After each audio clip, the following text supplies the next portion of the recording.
Bonjour tout le monde. Alors, je vais vous apporter la preuve que le complot, conspiration, manipulation de masse, eh ben, c'est une norme chez les industriels et les grands de ce monde. Voici Propaganda de Edward Bernays. Alors, le manuel classique de l'industrie, des relations publiques, selon Noam Chomsky, véritable petit guide pratique en 1900, Véritable petit guide pratique écrit en 1928 par le neveu américain de Sigmund Freud, ce livre expose cyniquement et sans détour les grands principes de la manipulation mentale de masse de ce que Bernays appelait la fabrique de consentement. Comment imposer une nouvelle marque de lessive, comment faire élire un président, dans la logique des démocraties de marché. Ces questions se confondent. Bernays assume pleinement ce constat, les choix des masses étant déterminants, ceux qui parviendront à les influencer détiendront réellement le pouvoir. La démocratie moderne implique une nouvelle forme de gouvernement invisible, la propagande.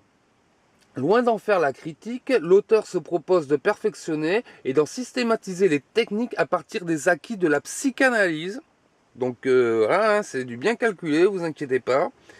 Un document édifiant où on apprend que la propagande politique au XXe siècle n'est pas née dans les régimes totalitaires, mais au cœur même de la démocratie libérale américaine. Donc voilà. Ce qui me fait halluciner, c'est que ce Edward Bernays a été étonné de voir que ce genre d'ouvrage a servi à Goebbels. Moi, je comprends pas que des mecs qui fassent de la psychanalyse, qui est de je sais pas combien d'études dans le pif, ne soient pas capables de considérer que ce genre de bouquins peuvent servir à des tyrans, hein. Ça, c'est comme les fabricants d'armes qui disent: ah, je fabrique des armes pour les flingues, pour les flics, et qui sont incapables de s'imaginer que ça peut servir à des gangsters, hein. Donc voilà. Donc ça, c'est une preuve concrète de manipulation.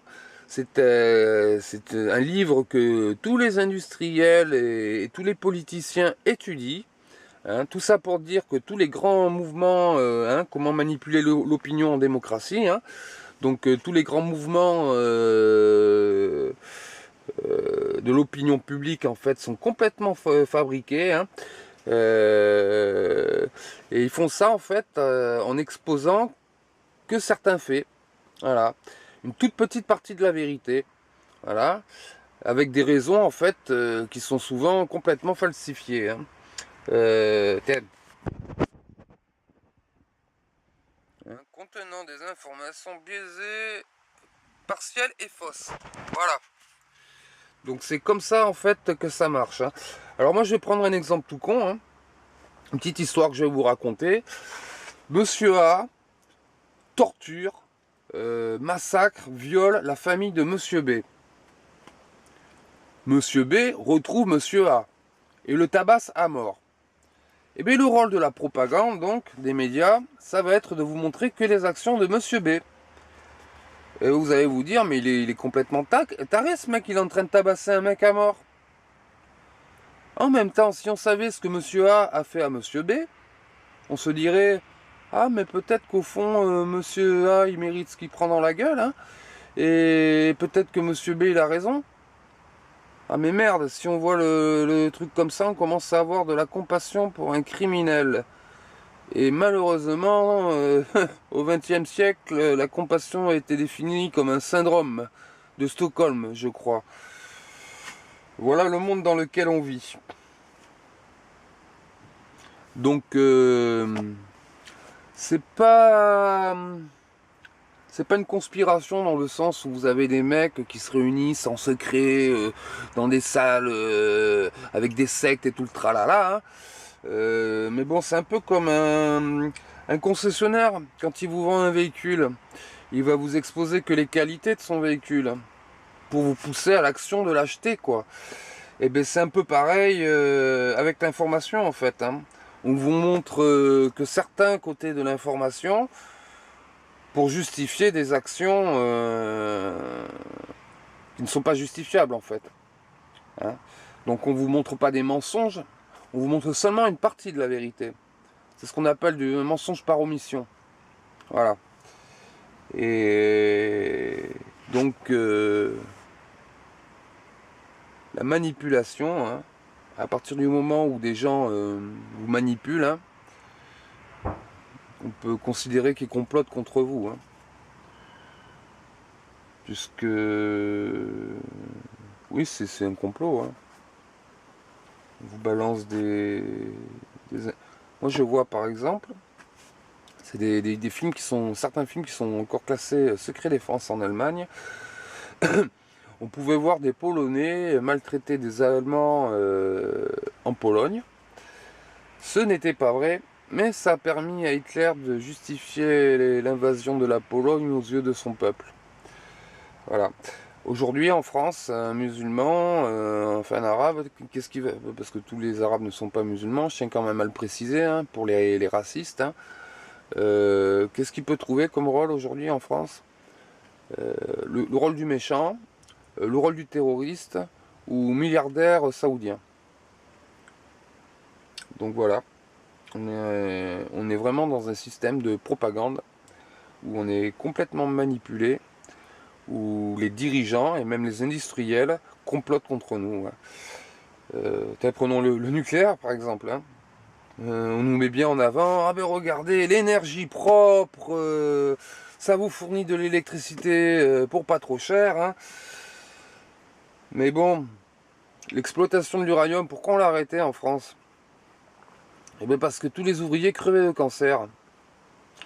Vous croyez qu'aujourd'hui les ouvriers sont mieux protégés? Non, c'est juste qu'on l'exploite à l'étranger. Hein. Et que comme c'est des pays pauvres, eh bien, les ouvriers qui chopent des cancers, ils ont souvent même pas de médecin pour déterminer ce qu'ils ont comme maladie. Donc voilà la belle hypocrisie. Hein. Ensuite, si on savait qu'il y a 300 millions de tonnes enfouies en territoire français, qu'il y a des endroits où ils ont carrément foutu, voilà, ils ont recouvert de terre, ils ont construit des maisons par-dessus. Hein. C'est-à-dire les maisons sont complètement contaminées au radon, c'est un gaz radioactif, hein, je précise. Ils ont utilisé des déchets radioactifs pour faire du remblai sous les routes, les parkings, les stades. À une époque, n'importe quelle personne qui travaillait dans le bâtiment pouvait aller chercher du remblai gratos à la sortie des carrières d'uranium. Hein, parce que le gouvernement français considère que seul l'uranium est radioactif. Hein. Hein, tout ce qu'on appelle les enfants de l'uranium, certains sont autant radioactifs que l'uranium, mais bon, on les considère pas comme déchets. Hein. Quand on voit que Limoges a ses nappes phréatiques qui sont complètement contaminées, complètement irradiées, hein, quand on en a parlé à Areva, ils ont dit bon, on va nettoyer le secteur, hein, ils ont tout pris, ils ont tout balancé 5 km plus loin, voilà quoi. C'est ce que je vous dis, hein, on vous montre une partie des faits. Ah ben regardez, ça allume les ampoules. Hein. On vous montre pas tous les cancers que ça provoque à côté. Hein. Surtout que pour les ouvriers qui ont porté plainte, hein, ils ont fait durer l'affaire sur plus de 30 ans. Hein. Ce qui fait que quand ils sont arrivés au procès, en fait, 95% des plaignants étaient morts. Hein. Et puis bon, je vous parle même pas des détournements, financement de dictature, délit d'initié, prise de contrat non maîtrisée. En fait, ils se foutent de notre gueule, mais c'est un truc de ouf, quoi. Voilà, c'est vraiment ça, quoi. C'est vraiment ça. Donc, ben, je vous invite à le lire. Hein. Et pour les anti-conspirationnistes et tout le tralala, hein, et bien, au lieu de dire ouais mec, c'est pas bien de passer les conspirations, machin, nos présidents c'est des anges, hein, et bien déjà, lisez ça, hein, et si vous le lisez pas, demandez-vous ce que vous feriez vous si vous aviez leur pouvoir. Hein. Je dis ça parce que même moi je suis sûr que je serais pas très clair, quoi. Hein. C'est pour ça que les sages ne veulent jamais de pouvoir, parce qu'ils courront les plus blanches brebis. Hein. Donc je vous laisse. Je vous invite à cogiter sur des trucs comme ça. Et voilà, c'est tout. Sur ce, salut, bien, merci de m'avoir suivi et à très bientôt.